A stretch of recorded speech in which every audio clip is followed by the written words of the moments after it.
Hello बच्चों, let's read the given question. The question says draw the well-labeled diagram of human ear showing the different parts.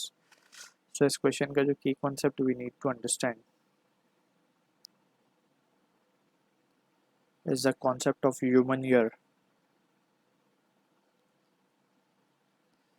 So यहाँ पे basically अगर हम diagram की बात करें so we need to understand कि हमने इसको तीन part में divide किया है. First is the outer part. We will draw it. Second is middle ear and third is the inner ear. तो इस तरीके से तीन सेक्शंस हैं ईयर के वी कैन स्टडी. सो यहाँ पे अब हम देख सकते हैं कि पहले हम ड्रॉ कर लेते हैं आउटर सेक्शन. तो let's suppose this is our year. ऐसे इस तरीके से कुछ ह्यूमन स्ट्रक्चर कान का है ये.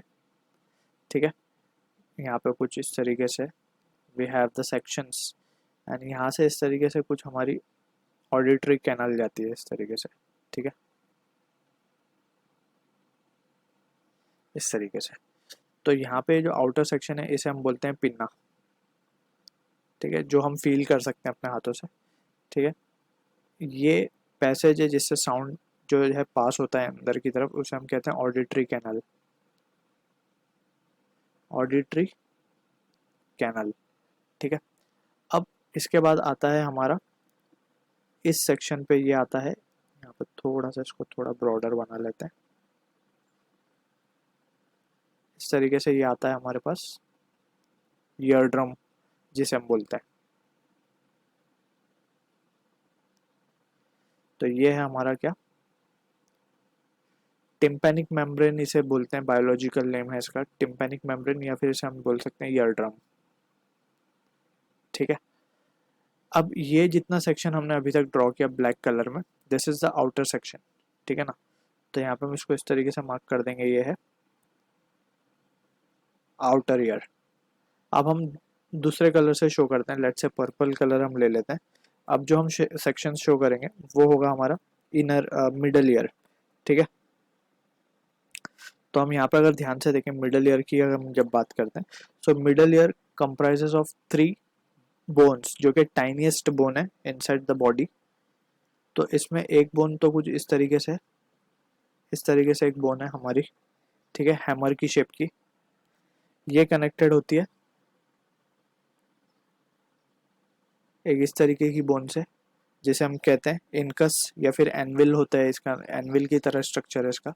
And finally it has been connected to a stapes bone. Stapes bone कुछ इस तरीके की स्ट्रक्चर की बोन होती है. ठीक है, अब ये तीन जो हड्डी यहाँ पे हमने शो किए हैं बोन्स जो हमने शो किए हैं this comprises of middle ear. ये मिडल ईयर में आता है. ठीक है, अब ह्यूमन ईयर जो है ये जो हमने मेम्ब्रेन यहाँ पे शो किया ये वाइब्रेट करता है जैसे जैसे साउंड अंदर एंटर करती है. इट स्टार्ट्स टू वाइब्रेट जिसकी वजह से ये तीनों बोन्स वाइब्रेट करने स्टार्ट करती हैं and this are further connected to a semi circular canal. ठीक है, अब जो हम बनाएंगे वो बनाएंगे इनर ईयर. ठीक है, तो इनर ईयर का जो सेक्शन है उसको हम ग्रीन कलर से लेट से शो कर देते हैं. सो यहाँ पे ये जो है ये कनेक्टेड होते हैं इस तरीके के कुछ सेक्शंस को. ये सेक्शंस में इस तरीके से यहाँ पे कुछ कैनाल्स होती हैं. ठीक है ना, तो ये इस तरीके से और ये फाइनली कनेक्टेड होता है ऐसे स्ट्रक्चर को जिसे हम कहते हैं कॉक्लिया. ये जो हमने यहाँ पे शो किया ये है हमारा इनर ईयर जहाँ पे ये जो वाइब्रेशंस आ रही है ये एक लिक्विड में कन्वर्ट हो करके यहाँ से ये हमारे कनेक्टिव टिश्यू होती हैं जो कि नर्वस सिस्टम को जाती हैं. नर्व टिश्यू हम इसे बोलेंगे. तो बेसिकली ये जो सिग्नल यहाँ से आए हैं वाइब्रेशंस ये लिक्विड फॉर्म में यहाँ पे कन्वर्ट होके या फिर हम बोल सकते हैं कि इलेक्ट्रिक सिग्नल में कन्वर्ट होके through nerve cell it goes to brain. ठीक है, और ये जो सेक्शन है जो रिंग टाइप है यहाँ पे इसे हम बोलते हैं कॉक्लिया जो कि मेन सेक्शन होता है जो कि कन्वर्ट करता है इन वाइब्रेशन को इलेक्ट्रिक सिग्नल में जो कि ब्रेन तक ट्रांसफर होता है.